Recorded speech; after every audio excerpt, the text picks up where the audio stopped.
नमस्कार दोस्तों। इस वीडियो में हम भारतीय राष्ट्रीय आंदोलन का तीसरा जो भाग है उनके 50 प्रश्नों का अध्ययन करेंगे। ये अगर तीनों वीडियोज़ अगर आप लोगों ने देख लिए हैं और भारतीय राष्ट्रीय आंदोलन पढ़ लिया तो आपको किसी भी परीक्षा में, चाहे राज्य की हो चाहे केंद्र की हो, कोई भी प्रश्न गलत नहीं होगा। सारी तरीके के प्रश्न इन वीडियोज़ में लिए गए। तो देखिए, आज का अपना पहला प्रश्न है, 1937 के चुनाव में कांग्रेस ने कितने प्रांतों में सरकार बनाई। बहुत अच्छा प्रश्न है। तो 1937 के चुनाव में कांग्रेस ने 7 राज्यों में अपनी सरकार है वो बनाई थी। 1937 के चुनाव में मुस्लिम लीग ने किन प्रांतों में सरकार बनाई। मुस्लिम लीग ने किन प्रांतों में सरकार, तो मुस्लिम लीग ने बंगाल और पंजाब जो हैं उनमें 2 राज्यों में यानी 2 प्रांतों में सरकार है वो बनाई थी। अगला है, 1937 के चुनाव में प्रांतों में बनी कांग्रेस सरकार ने कब त्यागपत्र दिया। तो 22 अक्टूबर 1939 को जो कांग्रेस ने 7 प्रांतों में अपनी सरकार बनाई थी वहां से त्यागपत्र दे दिया। अब इसके बारे में देखिए क्यों त्यागपत्र दिया। 1939 में दूसरे विश्व युद्ध शुरू होने पर भारतीयों की अनुमति के बिना ही भारत को युद्ध में शामिल करने पर कांग्रेस सरकार ने त्यागपत्र दिया था। कि द्वितीय विश्व युद्ध शुरू हुआ था तो भारतीय लोगों को पूछा नहीं गया था, बिना पूछे ही जो अंग्रेज थे उन्होंने भारतीय लोगों को द्वितीय विश्व युद्ध के दौरान शामिल कर लिया। इस कारण रोष पैदा हो गया भारतीय राष्ट्रीय कांग्रेस के नेताओं में और उन्होंने त्यागपत्र दे दिया। तब मुस्लिम लीग ने 22 दिसंबर 1939 को मुक्ति दिवस के रूप में भी मनाया था। ये कई बार पूछा जाता है कि मुस्लिम लीग ने मुक्ति दिवस कब मनाया, तो 22 दिसंबर 1939 को मुक्ति दिवस के रूप में मनाया था। अगला देखिए, कांग्रेस के हरिपुरा गुजरात अधिवेशन 1938 में किसको अध्यक्ष बनाया गया था। तो हरिपुरा अधिवेशन में सुभाष चंद्र बोस अध्यक्ष बने थे। हरिपुरा अधिवेशन में ही सुभाष चंद्र बोस ने जवाहरलाल नेहरू की अध्यक्षता में राष्ट्रीय योजना समिति का गठन किया था। हरिपुरा अधिवेशन के दौरान सुभाष चंद्र बोस ने जवाहरलाल नेहरू की अध्यक्षता में एक राष्ट्रीय योजना समिति बनाई थी। और दूसरे वर्ष 1939 में कांग्रेस के त्रिपुरा अधिवेशन हुआ था। उस अधिवेशन में पट्टाभी सीतारमैया को पराजित करके सुभाष चंद्र बोस ने दोबारा भारतीय राष्ट्रीय कांग्रेस के अध्यक्ष बने थे। लेकिन बाद में गांधी जी के साथ में विवाद हो गया था सुभाष चंद्र बोस का और सुभाष चंद्र बोस ने इस्तीफा दे दिया था और तब डॉक्टर राजेंद्र प्रसाद को अध्यक्ष है वो बनाया गया था। ये कई बार पूछा जाता है कि त्रिपुरा अधिवेशन के दौरान सुभाष चंद्र बोस ने किसे पराजित किया था, तो सीताभी पट्टारमैया को सुभाष चंद्र बोस ने पराजित किया था। अगला देखिए, फॉरवर्ड ब्लॉक की स्थापना कब व किसने की। तो सुभाष चंद्र बोस ने फॉरवर्ड ब्लॉक की स्थापना 3 मई 1939 को की थी। अच्छा प्रश्न है। अगस्त प्रस्ताव किसने पेश किया। तो वायसराय लिनलिथगो ने 8 अगस्त 1940 को अगस्त प्रस्ताव पास यानी पेश किया था। अगस्त प्रस्ताव के मुख्य रूप से लिनलिथगो ने डोमिनियन स्टेट्स का प्रस्ताव दिया। तब जवाहरलाल नेहरू ने कहा कि यह डोमिनियन स्टेट का प्रस्ताव दरवाजे पर खड़ी एक जंग लगी खिड़की की तरह है। ठीक है, डोमिनियन स्टेट को जो प्रस्ताव पास किया था उसको जवाहरलाल नेहरू ने दरवाजे पर जड़ी जंग लगी एक खिड़की की तरह बताया था। ठीक है, 17 अक्टूबर 1940 को व्यक्तिगत सत्याग्रह वर्धा से शुरू हुआ था। पहला प्रथम सत्याग्रही हैं वो विनोबा भावे, दूसरे सत्याग्रही व्यक्तिगत रूप से पहले विनोबा भावे हैं, दूसरे जवाहरलाल नेहरू हैं और तीसरे ब्रह्मदत्त बने थे। इनमें गांवों से दिल्ली की ओर प्रस्थान किया था, इसलिए इसे दिल्ली चलो आंदोलन भी कहा जाता है। सर्वप्रथम किसने मुसलमानों के लिए एक पृथक देश का विचार किया था। तो इकबाल ने सबसे पहले ये विचार व्यक्त किया था कि मुसलमानों के लिए एक अलग देश बनाया जाए। मुस्लिम लीग ने 1930 में इलाहाबाद अधिवेशन में यह विचार किया गया और पाकिस्तान शब्द का सर्वप्रथम प्रयोग जो है वो चौधरी रहमत अली के द्वारा 1933 में प्रस्तुत किया था। यानी पाकिस्तान जो शब्द है उसका विचार रहमत अली के दिमाग में आया था और मुसलमानों के लिए अलग देश का जो विचार है वो इकबाल के दिमाग की उपज है। अभी नहीं तो कभी नहीं, नाउ और नेवर किसने कहा था। ये रहमत अली चौधरी ने कहा था। ठीक है, अभी नहीं तो कभी नहीं। मुस्लिम लीग ने किस अधिवेशन में जिन्ना को द्विराष्ट्र सिद्धांत दिया था। जिन्ना ने द्विराष्ट्र सिद्धांत वो 1940 लाहौर अधिवेशन में दिया था। मुस्लिम लीग ने कब बांटो व छोड़ो का नारा दिया था? ये अच्छा प्रश्न है। मुस्लिम लीग ने कब बांटो और छोड़ो का नारा दिया? तो 1943 कराची अधिवेशन में बांटो और छोड़ो का नारा दिया था। 23 मार्च 1943 को पाकिस्तान दिवस है वो मनाया गया। 23 मार्च 1943 को पाकिस्तान का वास्तविक जन्मदाता इकबाल या जिन्ना नहीं वरन मिंटो था। ये किसने कहा था? यह डॉक्टर राजेंद्र प्रसाद ने कहा था कि पाकिस्तान का वास्तविक जनक है वो ना तो इकबाल है ना ही जिन्ना है बल्कि मिंटो है, राजेंद्र प्रसाद के अनुसार। राजगोपालाचारी योजना कब प्रस्तुत की? तो 1944 में की गई थी। मुस्लिम लीग ने कब सीधी कार्रवाई दिवस डायरेक्ट एक्शन डे मनाया था? तो 16 अगस्त 1946 को मुस्लिम लीग ने सीधी कार्रवाई दिवस के रूप में मनाया था। क्रिप्स मिशन कब भारत आया था? तो 1942 में आया था क्रिप्स मिशन। दूसरे विश्व युद्ध के दौरान भारत के समर्थन पाने के लिए ब्रिटिश सरकार ने भारत से बातचीत करने के लिए एक सदस्यीय क्रिप्स मिशन को 22 मार्च 1942 को भारत भेजा था और गांधी जी ने इस क्रिप्स मिशन को उत्तर तिथीय चेक, पोस्ट डेटेड चेक कहा और जवाहरलाल नेहरू ने इसे यह जोड़ दिया कि ऐसे बैंक पर जो टूट रहा है, यानी ये ऐसे बैंक का जो टूट रहा है, और महात्मा गांधी ने इसे उत्तर तिथीय चेक कहा था। भारत छोड़ो आंदोलन 9 अगस्त 1942 को शुरू हुआ था। 14 जुलाई 1942 को वर्धा में मौलाना अब्दुल कलाम आजाद की अध्यक्षता में कांग्रेस कार्यकारी समिति की बैठक में भारत छोड़ो आंदोलन का प्रस्ताव सर्वप्रथम पारित किया था और 8 अगस्त 1942 को मुंबई के ग्वालियर टैंक मैदान में इस प्रस्ताव की पुष्टि की गई थी। तो 8 अगस्त 1942 को भारत छोड़ो आंदोलन प्रारंभ हुआ था। 8 अगस्त 1942 को इस दौरान कांग्रेस का झंडा अरुण असफ अली ने फहराया था। भारत छोड़ो का नारा यूसुफ मेहर अली ने दिया था। भारत छोड़ो का जो नारा हो वो यूसुफ अली मेहर के द्वारा दिया गया था। करो या फिर मरो, डू और डाई, यह नारा महात्मा गांधी के द्वारा दिया गया था।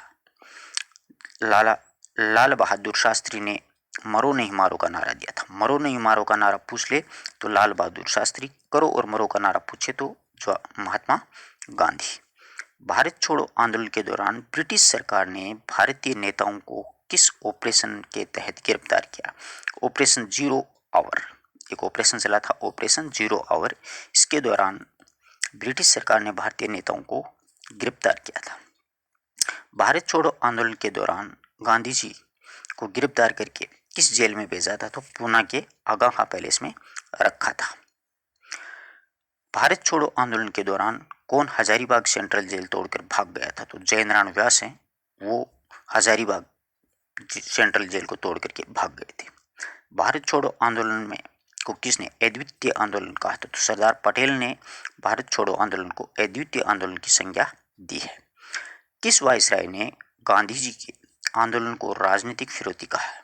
यानी आंदोलनों की राजनीतिक फिरौती है गांधी जी, ऐसा लिनलिथगो ने कहा था। भारत छोड़ो आंदोलन को किसने बर्लिन रेडियो से बोलते हुए अहिंसक गुरिल्ला युद्ध कहा था? तो बर्लिन रेडियो से अगर किसी ने कोई स्पीच प्रस्तुत किया था तो वो एकमात्र सुभाष चंद्र बोस ही थे। तो सुभाष चंद्र बोस ने बर्लिन रेडियो में बोलते हुए अहिंसक गुरिल्ला युद्ध की संज्ञा दी है भारत छोड़ो आंदोलन को। भारत छोड़ो आंदोलन के दौरान किसने भूमिगत रेडियो स्टेशन की स्थापना की? तो उषा मेहता ने भूमिगत रेडियो स्टेशन की स्थापना है वो की थी। भारत छोड़ो आंदोलन के दौरान सर्वप्रथम कहां पर समानांतर सरकार की स्थापना हुई? तो बलिया उत्तर प्रदेश में एक समानांतर सरकार की स्थापना हुई थी। बलिया की समानांतर सरकार है वो चितू पांडे के नेतृत्व में स्थापित हुई थी। किसके नेतृत्व में? चितू पांडे था एक। इसके अलावा सतीश सामंत के नेतृत्व में ताम्लुक बंगाल की जातीय सरकार और वाई चौहान व नाना पाटिल के नेतृत्व में सत्तारा महाराष्ट्र के प्रति सरकार स्थापित हुई थी। सत्तारा के समानांतर सरकार सबसे लंबे समय तक रही थी। सत्तारा महाराष्ट्र में है, ठीक है। भारत छोड़ो आंदोलन के दौरान कहां पर मांदगिनी हजारा नामक महिला पुलिस की गोली से मरी थी? तो ये ताम्लुक में ये मांदगिनी हजारा नामक एक महिला वो पुलिस की गोली से मारी गई थी। भारत छोड़ो आंदोलन की जांच के लिए किसकी अध्यक्षता में आयोग बना था? तो टी वेंकटेरमन के अध्यक्षता में एक जांच आयोग बना था भारत छोड़ो आंदोलन के दौरान। महात्मा गांधी के जीवनकार कौन थे, जीवनीकार? तो लुई फिशर ने महात्मा गांधी की जीवनी लिखी थी। महात्मा गांधी की पत्नी कस्तूरबा गांधी का निधन कहाँ पर हुआ? तो आगाखा पैलेस में हुआ था। वेवेल योजना कब प्रस्तुत हुई? तो वेवेल योजना 1945 में प्रस्तुत हुई थी। अब देखिए वेवेल योजना क्या है। वेवेल योजना पर विचार करने के लिए शिमला सम्मेलन 24 जून से 14 जुलाई 1945 को हुआ था। इस शिमला सम्मेलन में वेवेल ने 14 सदस्यों के कार्यकारिणी परिषद बनाने का प्रस्ताव रखा था। यानी वेवेल ने शिमला में एक 14 सदस्यों के कार्यकारिणी परिषद बनाने का प्रस्ताव रखा, जिसमें 5 सदस्य कांग्रेस के, 5 मुस्लिम लीग के थे, 4 सदस्य वेवेल के द्वारा नियुक्त होने थे।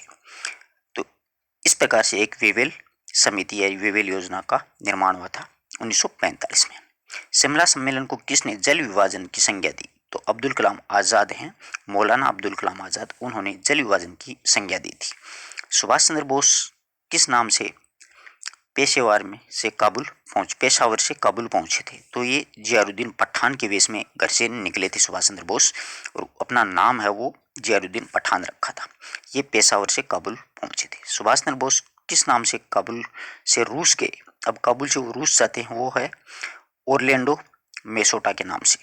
अब पेशावर से काबुल तो जियाउद्दीन पठान के नाम से, और काबुल से रूस जाने के लिए उन्होंने ओरलैंडो मेसोटा नाम रखा था। सुभाष चंद्र बोस को कहाँ पर नेताजी की उपाधि दी गई? अच्छा प्रश्न है। जर्मनी में सुभाष चंद्र बोस को नेताजी की उपाधि से नवाजा गया था। जर्मनी में ही सुभाष चंद्र बोस ने फ्री इंडिया सेंटर की स्थापना की और जय हिंद का नारा दिया था। आजाद हिंद फौज की स्थापना 15 दिसंबर 1941 को सुभाष चंद्र बोस के द्वारा की गई थी। वैसे सुभाष चंद्र बोस ने नहीं, एक कैप्टन थे मोहन सिंह, उसके द्वारा आजाद हिंद फौज की स्थापना की गई थी और सुभाष चंद्र बोस को इसका नेतृत्व सौंपा था। कैप्टन मोहन सिंह ने मलाया में आजाद हिंद फौज की स्थापना की और इस फौज की कमांडर कैप्टन मोहन सिंह थे। 4 जुलाई 1943 को रासबिहारी बोस ने सिंगापुर में आजाद हिंद फौज की कमान सुभाष चंद्र बोस को सौंप दी थी और 5 जुलाई 1943 को सुभाष चंद्र बोस ने आजाद हिंद फौज का पुनर्गठन किया था। तो आजाद हिंद फौज का अगर पूछ ले कि गठन किसने किया था, तो ध्यान रखना कैप्टन मोहन सिंह के द्वारा ही किया गया था। 1943 में सुभाष चंद्र बोस ने उसको पुनर्गठन किया था। सुभाष चंद्र बोस ने कहाँ पर आजाद हिंद रेडियो की स्थापना की थी? तो सिंगापुर में की थी। सिंगापुर में ही सुभाष चंद्र बोस ने 21 अक्टूबर 1943 को स्वतंत्र भारत की अस्थायी जो सरकार है उसकी स्थापना की। प्रधानमंत्री सुभाष चंद्र बोस ही उस अस्थायी सरकार के प्रधानमंत्री बने थे। सिंगापुर के अलावा रंगून में भी इस सरकार का मुख्यालय बनाया गया था। ठीक है, रंगून। गांधी जी को सर्वप्रथम किसने राष्ट्रपिता कहा? तो सुभाष चंद्र बोस ने सबसे पहले गांधी जी को राष्ट्र का पिता कहकर के संबोधित किया था। सुभाष चंद्र बोस ने किन द्वीपों का नाम शहीद व स्वराज द्वीप रखा था? तो अंडमान निकोबार द्वीप है, इनका नाम शहीद और स्वराज नाम रखा था। तो शहीद नाम अगर पूछे तो अंडमान का, और स्वराज नाम रखे तो निकोबार का। सुभाष चंद्र बोस को किसने भारतीय देशभक्ति की ज्वलंत तलवार कहा था? जवाहरलाल नेहरू हैं, उन्होंने सुभाष चंद्र बोस को भारतीय देशभक्ति की ज्वलंत तलवार की संज्ञा दी थी। सुभाष चंद्र बोस को किसने राष्ट्रनायक कहा था? तो रविंद्रनाथ टैगोर ने उसे राष्ट्रनायक कहकर के पुकारा। आजाद हिंद फौज की दिवस कब मनाया गया? आजाद हिंद फौज दिवस 12 नवंबर 1945 को मनाया गया था। आजाद हिंद फौज के सिपाहियों पर लाल किले में 5 नवंबर से 11 नवंबर 1945 तक एक मुकदमा चलाया गया था। इन सिपाहियों के बचाव के लिए भूलाभाई देसाई ने के नेतृत्व में वकीलों का एक दल तैयार किया गया था। आजाद हिंद फौज के सिपाही सरदार गुरुबख्श सिंह ढिल्लों, प्रेम सहगल व शहनवाज को फांसी की सजा सुनाई गई, लेकिन भारी जनविरोध के कारण वायसराय को इन तीनों की फांसी की सजा वो माफी करनी पड़ी थी। शाही नौसेना विद्रोह कब हुआ? तो ये 18 फरवरी 1946 को शाही नौसेना विद्रोह है वो हुआ था। तलवार जहाज के नाविकों ने मुंबई में विद्रोह कर दिया। नाविक बीसी दत्त को तलवार जहाज पर भारत छोड़ो लिखने के आरोप में गिरफ्तार किया गया और नाविक उन्हें रिहा करने की मांग कर रहे थे। विद्रोही नाविकों ने MS खान के नेतृत्व में नौसेना केंद्रीय हड़ताल समिति का गठन किया गया था। कैबिनेट मिशन भारत कब आया? तो 24 मार्च 1946 को कैबिनेट मिशन वो भारत आया था। ब्रिटिश प्रधानमंत्री एटली ने भारत की समस्या के हल के लिए एक 3 सदस्यीय मिशन भेजा था। तो कैबिनेट मिशन में 3 व्यक्ति थे। इसमें पैथिक लॉरेंस, स्टैनफोर्ड क्रिप्स और एवी अलेक्जेंडर सदस्य थे। इन तीनों सदस्यों का नाम अच्छे से ध्यान रखना, ये पूछे जाते हैं। क्रिप्स मिशन के भारत आगमन के समय कांग्रेस का अध्यक्ष मौलाना अब्दुल कलाम आजाद थे। अंतरिम सरकार का गठन कब व किसके नेतृत्व में हुआ? तो 2 सितंबर 1946 को जवाहरलाल नेहरू के नेतृत्व में अंतरिम सरकार का गठन किया गया था।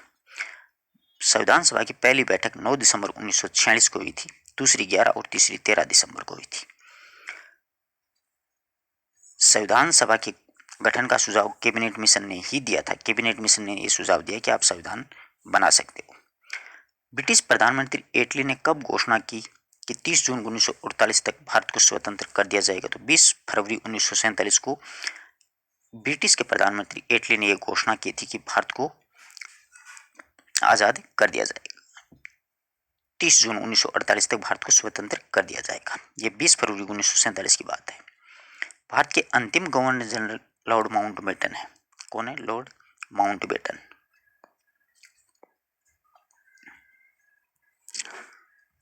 लॉर्ड माउंटबेटन भारत में 34वें अंतिम गवर्नर जनरल वायसराय थे। उन्होंने 3 जून 1947 को भारत की स्वतंत्रता व विभाजन की योजना प्रस्तुत की थी। ब्रिटिश संसद ने कब भारतीय स्वतंत्रता अधिनियम पारित किया? तो 4 जुलाई 1947 को पारित किया था।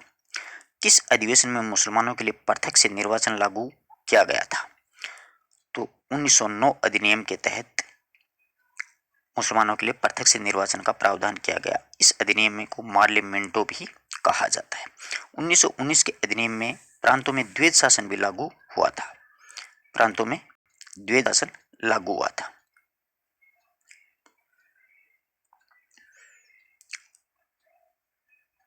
1935 के अधिनियम में प्रांतों में द्वैध शासन हटा करके केंद्र में लागू किया और अखिल भारतीय संघ की स्थापना का प्रावधान है वो किया गया था। कांग्रेस के किस अधिवेशन में सर्वप्रथम राष्ट्रगीत वंदे मातरम गाया गया? तो कलकत्ता अधिवेशन 1896 में गाया गया था। इस अधिवेशन के अध्यक्ष मोहम्मद रहमतुल्लाह सैनी रहे थे। 1911 में कलकत्ता अधिवेशन में सर्वप्रथम राष्ट्रगान जनगण मन गाया गया। इस अधिवेशन के अध्यक्ष विश्व नारायण धर रहे थे। इस प्रकार आशा करता हूं कि भारतीय राष्ट्रीय आंदोलन से संबंधित आपको सारे प्रश्नों के जवाब मिल गए होंगे। एक बार आप भारतीय राष्ट्रीय आंदोलन पढ़िए, फिर इन प्रश्नों को सोल्व करिए, आपको पूरा कॉन्सेप्ट क्लियर हो जाएगा। धन्यवाद दोस्तों।